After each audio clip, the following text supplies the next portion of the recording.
Malgré cela, malgré tout ce qu'on a expliqué, certains égarés prétendent que l'interprétation par un autre sens que le sens apparent, le fait de faire le ta'wil, serait interdit et que même les salafs n'auraient jamais fait de ta'wil. Mais là, ce sont des paroles qui sont infondées et réfutées.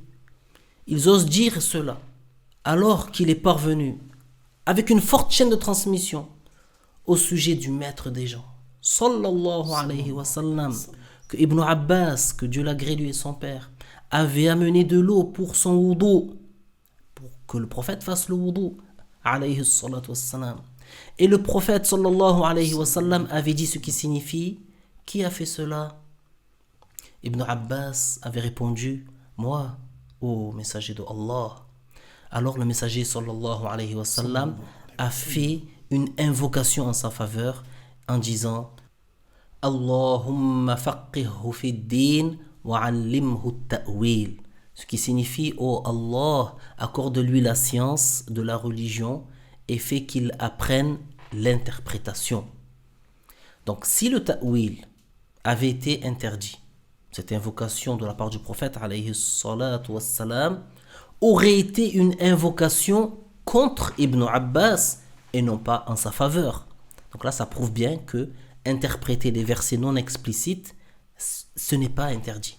Bien plus, en fait, interdire le ta'wil, ça mène à quelque chose de très grave. Cela mène à prétendre qu'il y aurait des contradictions au sein même du Coran.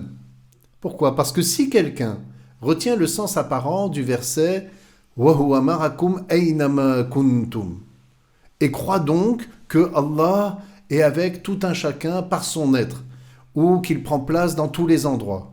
Et s'il retient aussi le sens apparent de la ayah, Ar-Rahman ala al-Arsh istawa, et donc il croit que Allah est assis sur le trône, cela entraîne une contradiction, car cela signifierait que Allah serait à la fois dans la direction du haut, au-dessus du trône, et avec tout un chacun par lui-même dans toutes les directions, dont la direction du bas, vers la terre, etc.